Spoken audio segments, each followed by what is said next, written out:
May malaking plano pala ang Golden State Warriors, patahimik-tahimik lang.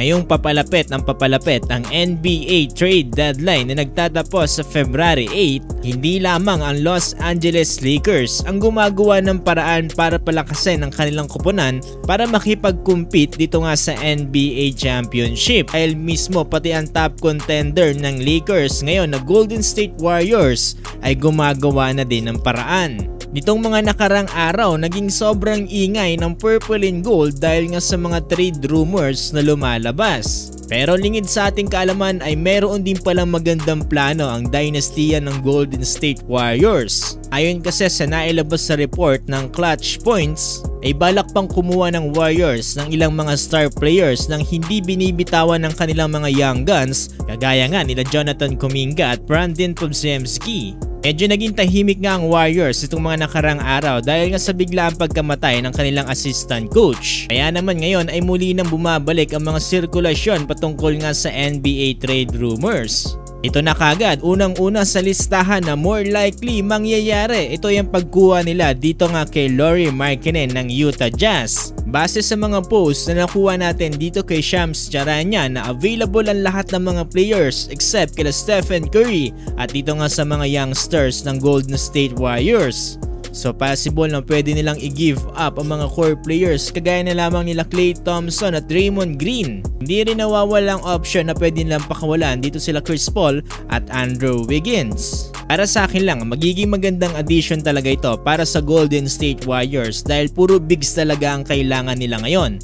Si Lauri Markkanen ay nag-average ngayon sa Utah Jazz ng almost 24 points, 8.8 rebounds and 1.9 assists, shooting 49% from the field. Para sa akin lang, sobrang panalo ng Golden State Warriors kung sakali man mapull nila ang trigger dito at makuha nila si Lauri Markkanen sa Utah Jazz. At mas magiging maganda to kung hindi nila mabibitawan at least dito sila Klay Thompson. Hindi lamang para sa ngayong season na maaring makatulong itong si Lauri Markkanen kung hindi para sa mga susunod na taon na din. Lalo na't hindi nating maiiwasan na tumatanda na rin ang kanilang mga core players kagaya na lamang ni Stephen Curry. Kung sakali man na makuha nga ng Golden State Warriors si Lauri Markkanen sa mga susunod na araw, ang potential starting five nila ay sila Stephen Curry, Klay Thompson, Jonathan Kuminga, Lauri Markkanen at Draymond Green.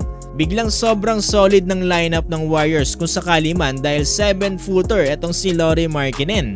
Kung saan mayroon ding outside shooting na gustong-gusto rin ng Golden State Warriors. At ang isa pang matindi dito, hindi lamang Los Angeles Lakers ang merong interest dito kay DeJounte Murray.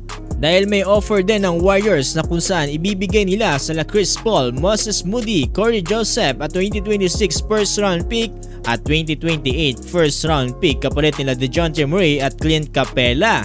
Para sa Atlanta Hawks, kung i-compare natin ang offer dito ng Los Angeles Lakers, parang mas panalo sila dito sa magiging offer ng Golden State Warriors. Kung ayaw nila kay D'Angelo Russell ay pwede nilang i-consider itong offer ng Warriors. Win-win situation din to para sa Warriors considering na hindi lamang si Murray ang makukuha nyo, pati si Clint Capela pa. Pero kung kayo ang tatanungin saan nga ba mas magiging panalo ang Golden State Warriors, ang pagkuha kay Lauri Markkanen o ang offer dito kila DeJounte Murray at kay Clint Capela? Komento lamang yung palagay. See you on the next one.